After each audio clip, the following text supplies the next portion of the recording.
Guys, good evening. Paano nga ba ang tamang pag-appeal kapag meron tayong partner monetization or content monetization violation? Okay, so napakadali lang po nito, but for today's video, ipapakita ko muna sa inyo yung aking na-receive na partner monetization violation. Kani-kanina lang pag uwi ko, ayun, may violation na kaagad ako. At isa ko dito nakita guys, talaga ay yung aking title. Okay, ang ginamit ko dong title, sahod. Okay, so pakita ko sa inyo, punta tayo sa professional dashboard. Mula dito, punta tayo sa monetization. Ito, ayan, pakita ko sa inyo guys yung ating earnings sa ads on reels. Ayan, no. Ayan na, wait nyo lang, mabagal lang internet natin. Ayan, no, di ba? Ang earnings natin mula July 26 to August 22 ay $103 only. But anyway, okay lang yan. Huwag tayong ma-demotivate sa sahod. And guys, nakikita nyo yan. Ayan o, monetization limited. You are no longer earning on some of your content because it isn't following our content monetization policy. Ayan. So, ang gagawin natin, i-click natin ito para makita natin yung violation. Mapapansin nyo guys, kulay green naman lahat ito. Hindi naman totally affected. Okay? So, nag-review request na ako kanina. You may be able to earn on some tools, Jose of Omolieda Jr. Follow our community partner monetization policy, but we determine eligibility for each tool based on these and other factors. Okay, so ito guys yung pinaka-violation natin, yung video ko na ito.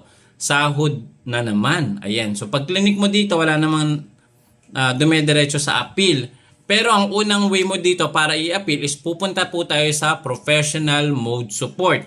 Okay, so dito tayo.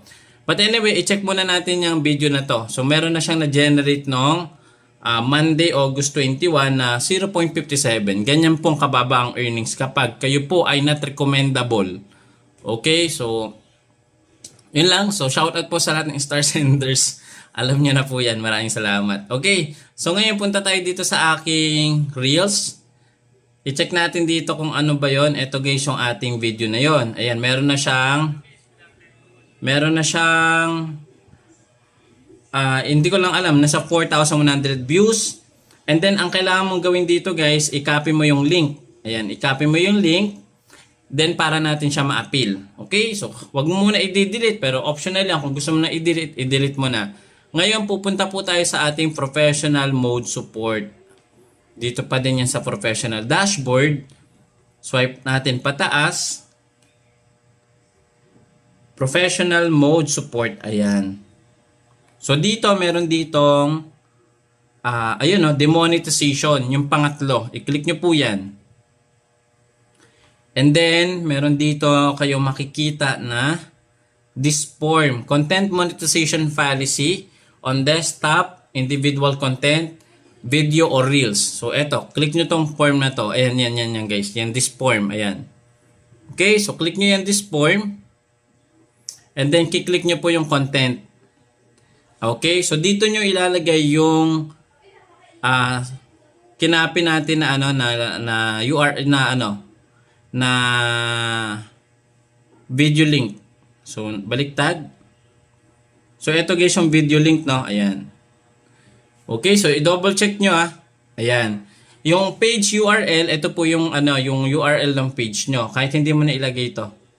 Kahit yan na lang mismong username. Ito. And then yung name po ng, wait lang guys. I-paste ko dito. Ayan. Ito. Gets nyo guys? Ayan.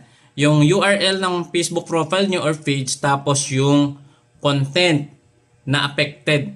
And then, i-click nyo lang po kapag okay na, send. Actually, nag-send na ako kanina. Ayan, content is not appealable. Kasi nga, nag-send na ako kanina nito. Ito po yung, yung response after mo siyang ma-next or ma-send. Ayan guys. So, nakapag-send na ako kanina. Thanks for contacting Facebook. You should receive an email response shortly. So, ganun po yung way para makapag-send po tayo ng appeal. Pupunta lang po tayo sa professional mode support. Kung nalilito ka, balikan nyo lang po ng konti yung video natin na ito. Okay, so ganun lang guys, no? Wag muna nating i-delete kung sa tingin mo wala namang violation. Pero kung may violation, better i-delete mo na lang para bumalik na kaagad yung monetization nyo. Pwede ka din mag-appeal gamit yung website view or sa desktop or sa Chrome or sa browser nyo. Pwede po yun. So, yun lang, minsan talaga nagkakamali si Facebook na mga nade-detect na violations or restrictions. Kaya may way pa rin tayo to appeal or to send feedback, 'di ba? So which is good, no? Meron pa din tayong way para ma-contact yung support. So kung meron kayong mga ganitong scenario, make it sure wag niyo muna basta i-delete or i-copy niyo po yung link muna bago niyo siya i-delete. Okay? So, yun lang naman yung tutorial natin. Paano nga ba mag-appeal? At kung meron kang natutunan, please pa-share naman itong video. And don't forget to follow dito sa ating Facebook account and subscribe to our YouTube channel. Konti na lang po, marireach na po natin yung 100,000 subscriber. Ayan. Thank you so much guys. See you again sa susunod na video. Bye-bye!